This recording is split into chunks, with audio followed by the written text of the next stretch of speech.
بسم اللہ الرحمن الرحیم۔ ناظرین السلام علیکم ورحمۃ اللہ۔ ناظرین، یہ کتاب جس کا نام ہے قصص الانبیاء، جس کے رائٹر ہیں مولانا عبد المنان صاحب،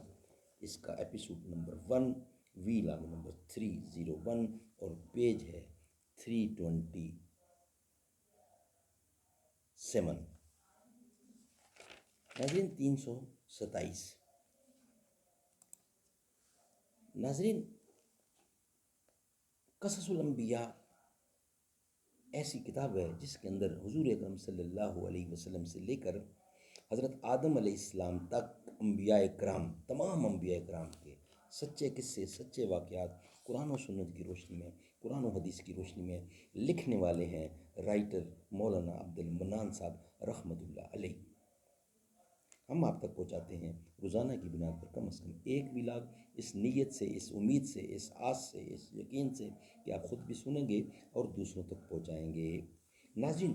آج کا ٹاپک شروع ہو رہا ہے بیان تولد، یعنی پیدائش حضرت مریم علیہ السلام کی۔ قصص الانبیاء اردو میں یہ کتاب ہے، پہلا ولاگ ہے اور ولاگ نمبر 301، یعنی پہلی قسط 301 اور پیج ہے 327، یعنی 327۔ ہم آپ کے سامنے رکھ رہے ہیں نحمدہ ونصلی علی رسولہ الکریم، بسم اللہ الرحمن الرحیم۔ اقبال بڑا اپدیشک ہے، من باتوں میں موہ لیتا ہے، گفتار کا یہ غازی ہی تو بنا، کردار کا غازی بن نہ سکا، مسجد تو بنا دی شب بھر میں، ایمان کی حرارت والوں نے، من اپنا پرانا پاپی ہے، برسوں میں نمازی بن نہ سکا، کیا خوب امیر فیصل نے، کیا خوب امیر فیصل کو سنوسی نے یہ پیغام دیا، کیا خوب امیر فیصل کو سنوسی نے پیغام دیا، تو نام و نسب کا حجازی ہے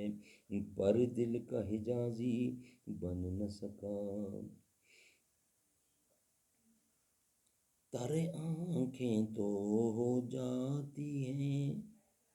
پر کیا لذت اس رونے میں، جب خون جگر کی آمیزش سے عشق پیازی بن نہ سکا۔ تولد حضرت مریم علیہ السلام، ایک روایت سے معلوم ہوا ہے کہ حضرت زکریا علیہ السلام کے وقت میں بنی اسرائیل کی قوم میں ہنا نام کی ایک عورت تھی، ہنا، اور وہ بڑی ہی زاہدہ اور متقی تھی، اور اس کے شوہر کا نام عمران ابن لاسان تھا، اور یہ حضرت سلیمان علیہ السلام کی اولاد میں سے تھی،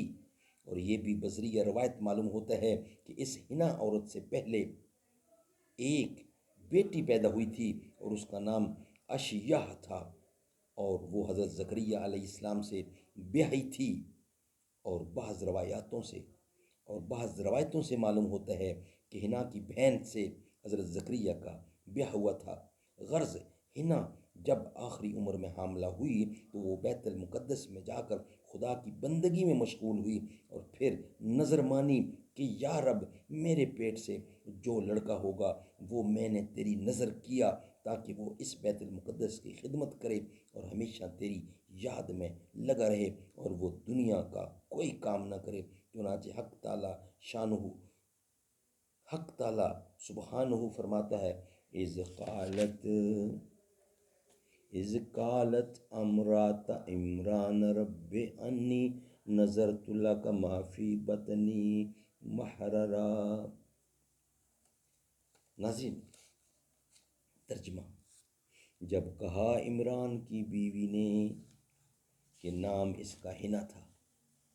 جب کہا عمران کی بیوی نے کہ نام اس کا ہنا تھا، اے پروردگار میرے تحقیق میں نے نظر مانی ہے، اے پروردگار میرے تحقیق میں نے نظر مانی ہے واسطے تیرے، کہ جو کچھ میرے پیٹ میں ہے ایجاد کیا آزاد کیا ہوا خدمت سے، پس یہ مجھ سے قبول فرما، تحقیق تو ہی ہے واسطے تیرے، کہ جو کچھ میرے پیٹ میں ہے۔ ایک روایت میں یوں آیا ہے کہ اس امت میں یہ دستور تھا کہ بعض لڑکوں کو ماں باپ اپنے حق سے آزاد کرتے اور اللہ تعالیٰ کی نظر کر دیا کرتے تھے، پھر تمام عمر ان کو دنیا کے کسی کام میں نہ لگاتے تھے اور وہ ہمیشہ مسجد میں عبادت کرتے رہتے تھے۔ پس عمران کی بیوی کو حمل تھا، اس نے نظر مانی اسی حمل کی حالت میں کہ جو لڑکا جنوں گی پیدا کروں گی وہ خدا کی نظر ہے، چنانچہ بعد 9 ماہ کے یعنی 9 مہینے کے بعد اس نے لڑکی جنی تو اس کا نام اس نے مریم رکھا۔ اس حنا عورت کا ایک واقعہ یعنی اس واقعہ سے دل سست ہوا، اس حنا عورت کا اس واقعہ سے دل سست ہو گیا، یعنی اس کا مطلب یہ تھا کہ بیٹا ہوتا اور بیٹی ہونے سے وہ اپنے دل میں ناخوش ہوئی کہ میری نظر بھی پوری نہ ہوئی، کیونکہ اس امت میں لڑکی کو نظر اللہ کرنے کا دستور نہ تھا۔ پس اس نے اپنا منہ آسمان کی طرف کر کے کہا۔ قرآن کریم کیا کہتا ہے؟ پس جب اس کو جنا، اس کو پیدا کیا تو بولی،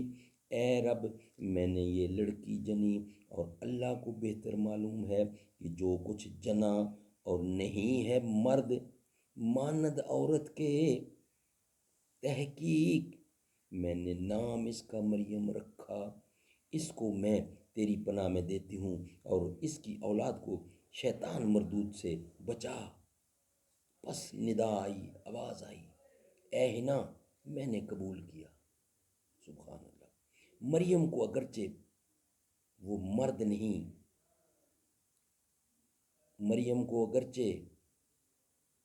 مرد نہیں، اچھی طرح قبول کرنا اور بڑھاپا اس کو اچھی طرح سے بڑھانا اور تو اس کو سپرد کر دے۔ حضرت زکریا کے جب مریم بی بی 7 برس کی ہوئیں تب ان کی ماں نے ان کا ہاتھ پکڑ کر لوٹایا اور لے جا کر بیت المقدس میں حضرت زکریا کے پاس گئیں اور ان کو سلام کیا اور پھر کہا، اے نبی اللہ، اے نبی اللہ، اے نبی اللہ کے، میں نے نظر کی تھی کہ اگر میرے پیٹ سے لڑکا ہوگا تو میں اس کو مسجد اقصیٰ کی خدمت میں دوں گی، جب کہ میں نے لڑکی پیدا کی ہے، لڑکی جنی اور میں نے اس کا نام مریم رکھا اور اس کو لے کر آپ کی خدمت میں لائی ہوں تاکہ وہ اس مسجد میں رہے اور مسجد کی خدمت کرتی رہے۔ چنانچہ حضرت زکریا نے مسجد اقصیٰ کے مسلیوں سے دریافت کیا، مسجد اقصیٰ کے مسلیوں سے دریافت کیا کہ اس کی پرورش اور خبرداری کون کرے گا۔ نمازیوں سے، مسلیوں سے دریافت کیا کہ اس کی پرورش اور خبرداری کون کرے گا۔ تب وہاں کا ہر شخص کہنے لگا کہ میں اس کی خبرداری کرتا رہوں گا۔ آخر میں سب میں نزاع پیدا ہو گیا، کسی نے کہا کہ اس کو میرے حوالے کرو اور کسی نے کہا اس کو مجھ کو دو۔ پھر بات اس پر ٹھہری کہ ہر شخص اپنا اپنا قلم آہنی کہ جس سے تورات لکھی جاتی ہے، ان قلم کو ایک لگن پانی بھر کر اس میں ڈال دو، جس کا قلم پانی کے اوپر رہے گا یعنی پانی میں نہ ڈوبے گا وہی شخص کفیل مریم ہوگا، یعنی وہ مریم کا کفیل بن جائے گا۔ چنانچہ حق تعالیٰ فرماتے ہیں، قرآن کریم ترجمہ، جب ڈالے قلم اپنے کہ کون پالے مریم کو۔ خلاصہ یہ کہ مسجد کے بزرگوں نے جب حضرت مریم کی ماں کا خواب سنا تو پھر ہر ایک چاہنے لگا کہ مریم کو پالیں گے۔ آخر فیصلہ اس بات پر ہوا کہ ہر ایک نے ایک تشت میں اپنا قلم پانی میں ڈالا، سب کا قلم پانی میں ڈوب گیا، سب کا قلم پانی میں ڈوب گیا، لیکن زکریا کا قلم اوپر ہی تیرنے لگا۔ ناظرین، یہ ویلاگ ہم یہیں کمپلیٹ سمجھتے ہیں، اور اس کا بقیہ حصہ کچھ رہتا ہے وہ ہم آپ کے سامنے رکھیں گے انشاءاللہ نیکسٹ ویلاگ کی صورت میں۔ ابھی واقعہ کچھ ہے۔